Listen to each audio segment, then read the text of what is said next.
जनता जो है अगर किसी तरह से वो मदद करना चाहे, किस तरह कर सकते हैं? तो कोई ऐसी संस्था है या कोई ऐसा जरिया है जहां से वो कर सकें? सबसे पहले अगर वो मदद करना चाहते हैं ना, तो उनके पास कहीं पर भी उनको इस तरह के प्रभुजन मिलते हैं जो असहाय, लावारिस, बीमार स्थिति में है, सबसे पहले उनको पहुंचाने में मदद करें, वो सबसे बड़ी मदद हो जाएगी।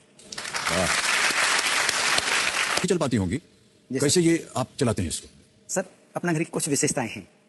जो भी जरूरत होती है ना, वो परमात्मा के लिए रोजाना लिखी जाती है। भरतपुर एक आश्रम का जो खर्चा है 3.5 लाख रुपए पर डे का है। प्रतिदिन एक आश्रम का, भरतपुर वाले आश्रम का जो भी जरूरत होती है ना सर, परम पिता परमात्मा को हर ऑफिस में 32 आश्रमों के ऑफिसों में चिट्ठी लिखी जाती है। चावल की इतनी की जरूरत है, दाल की, सुई की, एम्बुलेंस की, जमीन की, डॉक्टर की, इंजीनियर की, आर्किटेक्ट की, बिल्डिंग मटेरियल की, जो भी जरूरत होती है ठाकुर जी को रोजाना लिखते हैं। और ठाकुर जी विभिन्न माध्यमों से रोजाना जितनी जरूरत है उतना पूरा करने के लिए आते ही आते हैं। ऐसा कभी नहीं होता कि उस पर ठाकुर जी के लिए लिखा जाए और वो चीज नहीं आए।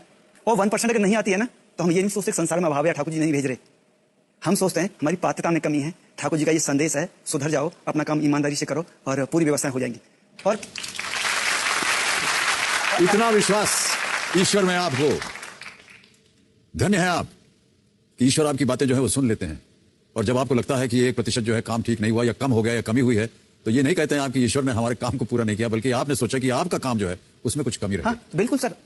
हमारे इस विशेष कार्यक्रम में जो भी कर्मवीर आते हैं उन्हें हम सम्मान के रूप में एक उपाधि चिन्ह भेंट करते हैं। पर मैं अपने दर्शकों को बताना चाहता हूं कि डॉक्टर साहब और उनकी धर्मपत्नी डॉक्टर माधुरी भारद्वाज ने अपने कार्य की प्रशंसा में दिया जाने वाला किसी भी तरह का सम्मान, पुरस्कार या उपाधि ये स्वीकार नहीं करते, क्योंकि इनका मानना है कि ये जो भी कार्य करते हैं सिर्फ अपनी खुशी के लिए करते हैं, न कि किसी पुरस्कार या सम्मान के लिए। बहुत ही सम्मान की बात हो जाती है। माँ अपने बच्चों की सेवा करती है, परवरिश करती है पूरा जीवन। पिता अपने बच्चों को संभालता है।